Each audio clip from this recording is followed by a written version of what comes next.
첫째 주일이면서 가정의 주일입니다. 우리 성도님들의 가정마다 하나님의 은총과 평강이 가득하시기를 주의 이름으로 기원합니다. 지난 주중이죠. 5월 세 달 맞이 새벽 기도회 때도 말씀을 나누었습니다만 이번 5월은 우리 모두가 복을 이어받는, 하나님의 축복을 이어받는 그런 달이 되기를 바랍니다. 그것을 위해서 복을 이어받는 세 가지의 비결이 있다고 소개해 드렸습니다.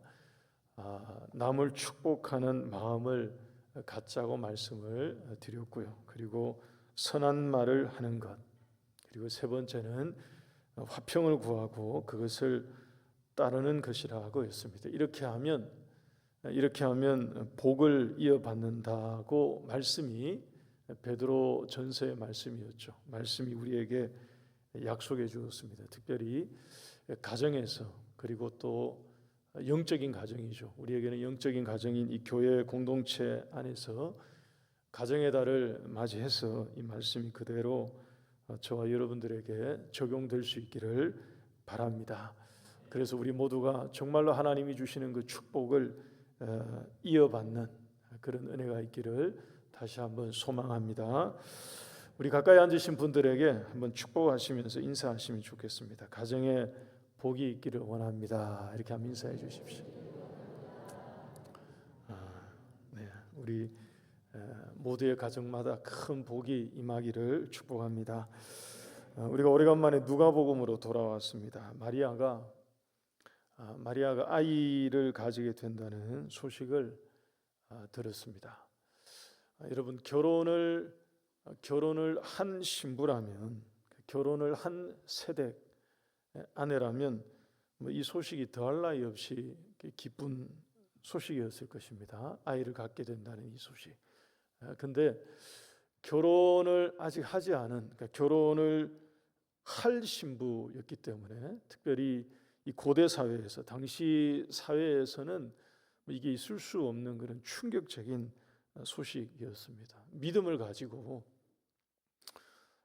가지고 마리아가 이 천사가 전해준 하나님의 뜻을 믿음으로 받아들였습니다만 그의 인간적인 마음에는 남아 있었을 것입니다. 좀 불안한 마음, 또 초조한 마음, 또 인간적인 염려, 이런 게 없지 않아 분명히 있었을 것입니다. 특별히 여러분, 가족들에게 받을 수 있는 오해, 비난, 요즘도 어떤 지역에는 명예 처벌 같은 가족들 안에서 일어나는 그런 게 어떤 사회에는 있다고 하는데 당시에는 훨씬 심했죠. 가족들 안에서 받을 수 있는 비난, 책망, 오해, 이런 것이 큰 걱정이 인간적으로는 분명히 되었을 것입니다. 근데 여러분, 마리아에게는 참 좋은 가족이 있었습니다.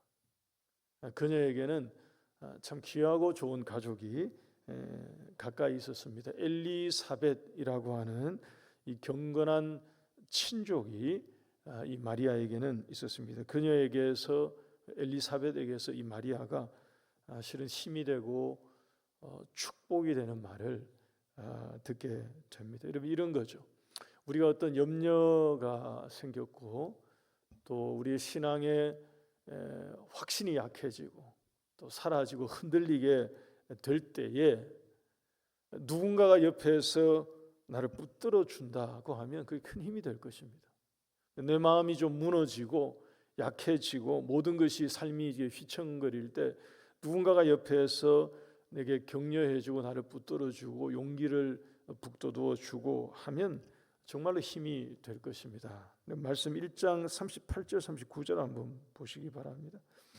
누가복음 1장 38절 39절을 보시면 마리아가 주의 여종이오니 말씀대로 내게 이루어지이다 라고 받아들인 이후에 39절을 보면 곧바로 일어나 빨리 달려갔다고 되어 있죠. 엘리사벳에게로 갔습니다. 여러분, 이 장면은 뭘 보여주는 것이냐 하면 마리아의 그런 심경을 보여주는 그런 장면과 같습니다. 그녀의 마음 가운데는 복잡한 마음이 있었겠죠. 받기는 받았고 받아들이기는 받아들였습니다만 마음에는 이게 생각이 많아진 거죠. 그러니까 아이를 가졌다고 하는 이 엘리사벳을 빨리 가서 만나서 뭐라도 얘기하고 싶은 그런, 뭐라도 나누고 싶은, 자기의 마음도 말하고 싶고 또 엘리사벳이 얘기해 주는 것을 듣고 싶은 그런 마음이었던 것 같습니다. 여러분, 그때 엘리사벳이 마리아에게 축복하는 말을 해준 것입니다. 42절 이하에 45절까지 이 말씀을 보면 여러분 최고의 축복입니다. 최고의 칭찬이죠. 여자들 중에 네가 복이 있으며 태중에 아이도 복이 있다고 엘리사벳이 마리아에게 말해줍니다. 내가 너를 보았을 때 내 태중의 아이도 기뻐하며 뛰었다고 말합니다. 하나님의 말씀을 그대로 믿은 네가 참으로 복이 있다고 축복해 준 것입니다. 여러분, 누가복음 1장에서 엘리사벳의 이 역할은 굉장히 중요합니다. 굉장히 중요한 이 역할이에요. 말씀을 드린 것처럼 마리아는 천사의 말을 듣고 놀란 마음에 달려왔을 것입니다. 마음 가운데는 생각이 깊어진 상태에서 뛰어왔을 거예요. 그래도 좀 불안한 마음을 가지고 왔을 것인데 이런 얘기를 엘리사벳을 통해서 듣게 되니 마리아의 마음 가운데 있었던 좀 불안했던 그 마음이 확신으로 바뀌게 되는 것입니다. 여러분, 39절에서 45절 사이에 나오는 이 내용을 기점으로 마리아의 마음이 달라진 것이 보이십니까?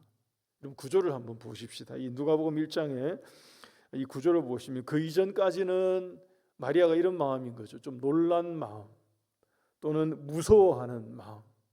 이런 일이 어떻게 내게 있을 수 있습니까? 라고 주저하는, 좀 두려워하는 그런 마음이었지만 엘리사벳에게 가서 3개월 머물렀다고 오늘 본문에 나오지 않습니까? 한 3개월 정도 함께 있으면서 많은 얘기들을 나눴겠죠.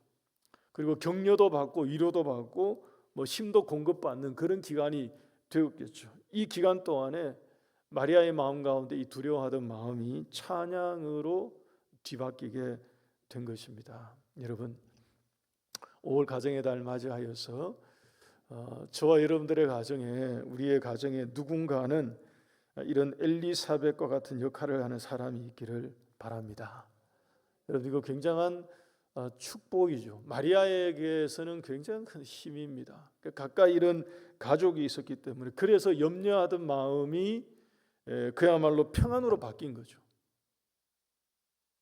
걱정되었던 그 일을 내가 만났지만 담대한 마음으로 하나님께서 바꾸어 주신 것입니다. 우리 모두의 가정에 하나님께서 이런 은혜를 부어 주시기를 주의 이름으로 축원합니다. 마리아의 마음이 완전히 달라졌어요. 그래서 완전히 바뀐 것입니다. 그래서 그녀의 마음으로부터 무엇이 터져 나왔느냐? 바로 찬양입니다. 여러분, 오늘 이 본문을 보게 되면 우리 2부 예배에도 찬양대도 있고 또 아마 찬양하는 분들이 많이 계시죠. 우리 교회에는 찬양 좋아하시는 분들이 많이 계시고 또 노래하고 음악하시는 분들도 많이 계신데, 여러분, 진정한 찬양은 무엇이냐 딱 알려줍니다. 실은 오늘 본문이 진정한 찬양은 이런 목소리가 아닙니다. 진정한 찬양은 목소리나 또는 악보나 악기나 음악이나 여러분 이런 것에서 실은 나오는 게 아니고요. 성경에서 말하는 진짜 찬양, 하나님이 우리에게 알려주시는 진정한 찬양은 마음에서 나오는 것인 줄 믿습니다. 46절과 47절 한번 보시기 바랍니다. 본문 46절과 47절을 보시면 내 영혼이 주를 찬양하며 내 마음이 하나님 내 구주를 기뻐하였음은 이라고 되어 있죠. 마음과 영혼이 가지 않은 소리,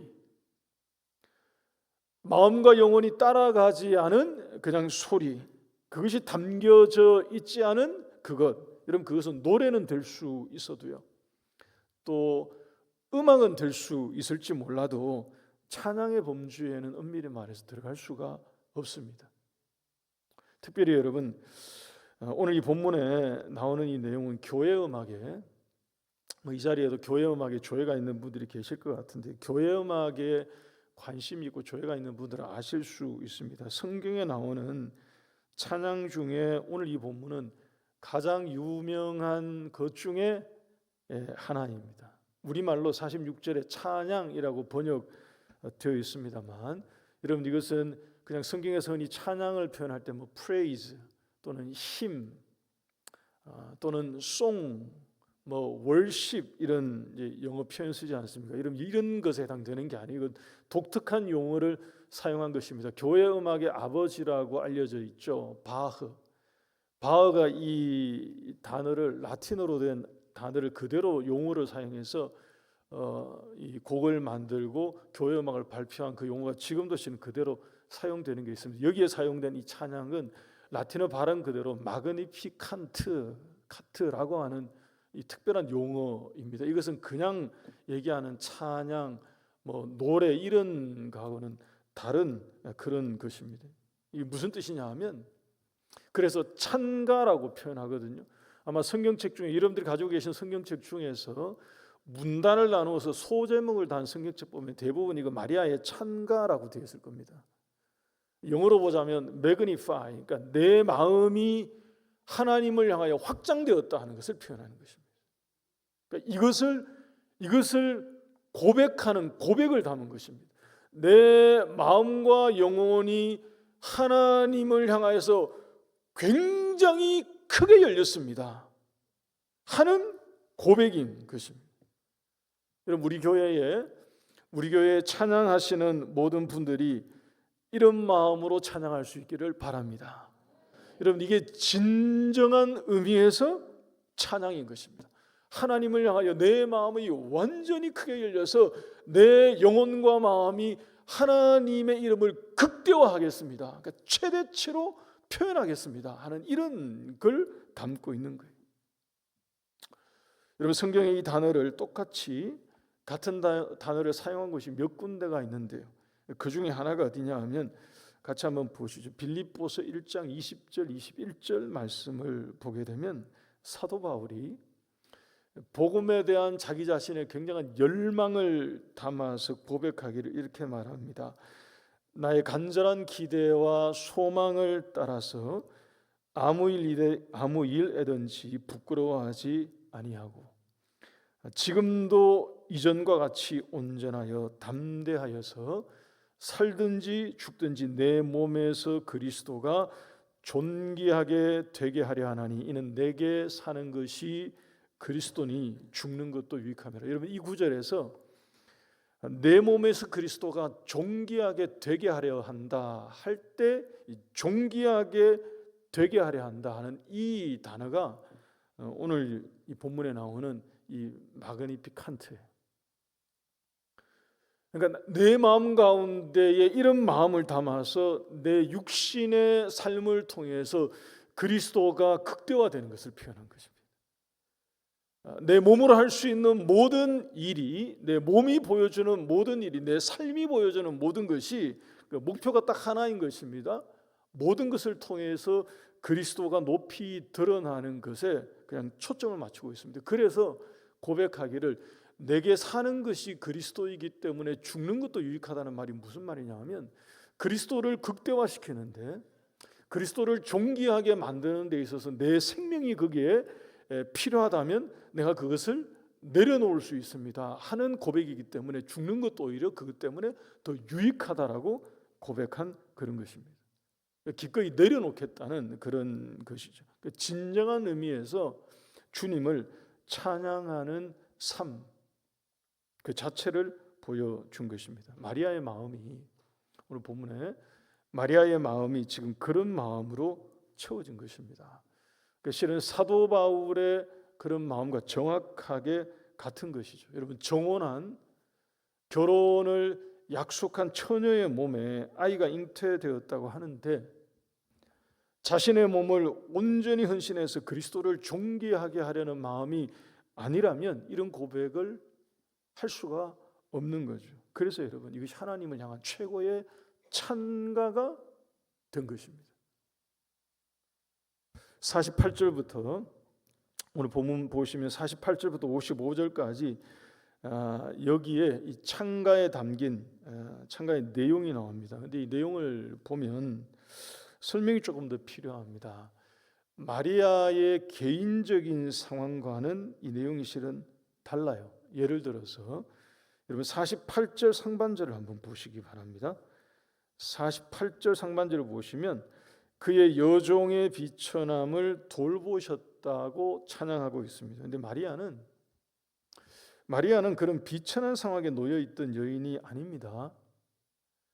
앞에서 이 누가복음 1장 앞부분에서 나왔던 엘리사벳처럼 평생의 자녀를 기다리고 아들을 원하고 기다렸지만 생기지 않아서 자녀를 간절히 기다리고 있던 그런 상황에서 마침내 얻게 된 이런 경우가 아니에요. 지금 이 마리아는 왜냐하면 결혼을 하기 이전이지 않습니까? 약속을 정원한 상태이기 때문에 그런 비천한 상황이 아니에요. 사무엘서에서 나왔던 한나를 아실 것입니다. 한나가 울고불고 매일같이 성전에 가서 그야말로 술 취한 여인처럼 기도했을 정도로 그래서 아들을 얻어 이런 경우가 아니라고요. 이 내용은 마리아의 개인적인 상황을 반영하고 있는 것과는 실은 거리가 좀 멉니다. 당시에 의로운 사람으로 인정을 받고 있던 요셉을 남편으로 실은 이 요셉과 결혼하기로 결정하고 나를 기다리고 있던 괜찮은 여인인 거죠. 평범한 그런 여인이었습니다. 그런데 오늘 이 창가의 가사의 내용은 이런 고백을 담고 있습니다. 52절도 그렇고요. 53절도 한번 보십시오. 본문 53절 보시면 줄이는 자를 좋은 것으로 배불리셨으며 부자는 빈손으로 보내셨다고 말하는데 여러분 마리아가 줄이고 빈궁하게 살았다는 흔적이 없습니다. 다시 말씀드려서 여기에 나오는 마리아의 창가에 나오는 내용은 그녀의 개인적인 어떤 상황을 반영한 그런 게 아니고요. 이 내용은 예언입니다. 예언.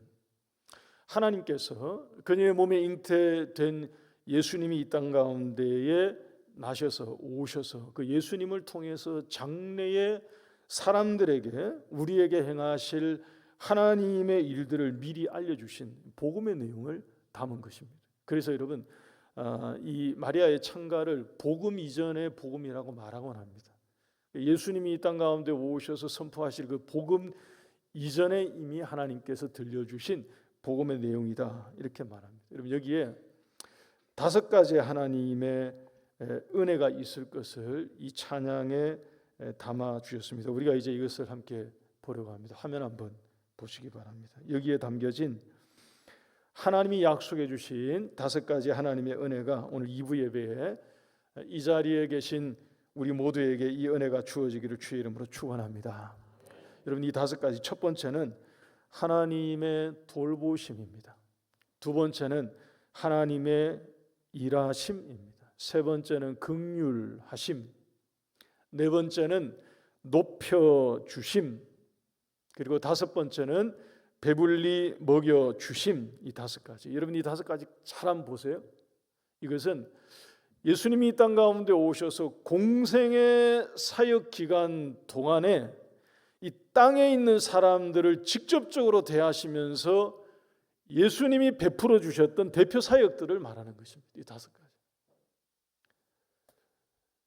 돌봐주시고 친히 일하여 주시고 긍휼을 베풀어 주시고 그리고 낮은 자리에 있던 사람들 가난한 자들을 높여주시고 줄인 자에게 먹여주시는 오병이어 같은 이런 사역들 예수님께서 이 땅 가운데 사람들을 대해서 친히 직접 보여주신 그런 은혜들을 말합니다. 여러분 오늘 예배 오신 여러분들 중에서 혹시 어려운 상황과 문제를 만난 분들이 있다면 하나님의 돌보심의 은혜를 붙들고 기도할 수 있기를 바랍니다. 이런 베드로전서 5장 7절 말씀이죠. 너희 염려를 다 주께 맡기라. 이는 그가 너희를 뭐하심이라? 돌보심이라. 여러분 하나님께서 우리를 돌보아 주시는 줄 믿으시기 바랍니다. 여러분 이런 은혜를 갈망하시기를 바랍니다. 여러분 또 우리 가운데 혹시 하나님께서 친히 하나님께서 친히 이 문제를 되게 만들어 주시고 하나님께서 친히 역사해 주셔야 되는 하나님의 역사가 정말로 일하여 주시는 그런 하나님의 은혜가 필요한 분들이 계신다면 이 두 번째 은혜, 이번에 은혜를 붙들고 기도할 수 있기를 바랍니다. 일을 행하시는 여호와 그 하나님께서 크고 은밀한 일을 우리 가운데 보여주신다 말씀하셨는데 여러분 그런 은혜가 우리 가운데 임하기를 주의 이름으로 축원합니다. 하나님의 긍휼하심이 간절히 필요한 분이 계신다면 이거 기억하시기 바랍니다. 여러분 먼저 하나님을 경외하는 자가 되시기 바랍니다. 다시 한번 말씀드립니다. 정말로 하나님이 베풀어 주신 긍휼이 우리 가정에 필요하고 내게 필요합니다 하는 분들이 계신다면 먼저 하나님을 두려워하고 경외하는 자가 될 수 있기를 바랍니다. 하나님의 긍휼하심이 여러분 분명합니다. 두려워하는 자에게 대대로 이른다고 약속하셨습니다. 믿으십니까? 여러분 믿으십니까? 성경에 보게 되면 여러분 이것은 확실해요. 하나님을 경외하는 자에게 하나님이 긍휼히 여기신다고 약속해 주셨습니다. 시편 103편 13절 말씀 보시면 제가 한번 읽어드리겠습니다. 아비가 자식을 긍휼히 여김같이 여호와께서 자기를 경외하는 자를 뭐 하신다고요? 긍휼히 여기신다고 말씀하셨습니다. 하나님을 경외함으로 긍휼하심을 덧입는 우리 모두가 될 수 있기 바랍니다. 그리고 혹시 여러분들 가운데에 삶에 혹시 반전이 필요하고 역전이 필요한 분이 계십니까? 우리 가정에, 내 삶의 현장에, 내 사업에 내가 몸담고 있는 그 어떤 일에 정말로 한번 바뀌는 그런 반전이 필요하고 하나님 돌파구가 필요합니다 하는 그런 일을 지금 맞닥뜨려서 떠안고 있는 분들이 혹시 계신다면 여러분 낮은 자를 높여주시는 비천한 가운데 있는 자를 높여주시는 하나님의 은혜를 간구할 수 있기를 바랍니다. 우리 하나님께서 오늘 말씀에 마리아의 찬가를 통해서 약속해 주신 이 말씀 그대로 그런 은혜를 우리 가운데 주시기를 간절히 소원합니다. 여러분 마지막 다섯 번째로 경제적으로 여러분 회복이 필요하고 그리고 물질적으로 채움이 필요한 분들이 혹시 계신다면 이 다섯 번째 줄인 자에게 좋은 것으로 베풀어 주시는 배불리 먹여 주시는 채워 주시는 하나님의 은혜를 사모하시기 바랍니다. 하나님께서 우리 가정들마다 우리 성도들의 가정들마다 이런 은혜를 부어 주시기를 축원합니다. 마지막 55절 한번 보십시오. 55절 우리 함께 읽겠습니다. 시작. 우리 조상에게 말씀하신 것 같이 아브라함과 그 자손에게 영원히 하시리로다 하니라. 여러분 여기에 아브라함과 그 자손이라고 되어 있는 이 자손이 누구입니까? 이 자손이 누구이죠? 저와 여러분들입니다. 여러분 아브라함이 믿음의 조상이라고 말하죠. 아브라함과 그 자손 그러면 이 자손이 누구를 가리키느냐? 믿음의 조상인 그 아브라함을 따라서 믿음을 따라 사는 사람들. 누굽니까 여러분? 우리들인 것입니다. 55절의 이 약속의 말씀은 그 이전까지 하나님이 마리아의 이 찬가 가운데 약속해 주신 하나님의 이 은혜들 돌봐주시고 일하여 주시고 긍휼을 베풀어 주시고 높여 주시고 먹여 주시는 배불리 채워 주시는 이 하나님의 은혜가 아브라함과 그 자손에게 영원히 있을 것이다라고 말씀해 주신 것입니다. 그러니까 믿음을 따라 사는 우리들에게 하나님께서 이 은혜를 부어 주신다라고 말씀하신 것입니다. 여러분 5월 가정의 달 맞이하여서 저와 여러분들의 가정에 하나님의 이런 은혜가 풍성하게 임하기를 주의 이름으로 축원합니다. 우리 찬송하겠습니다. 557장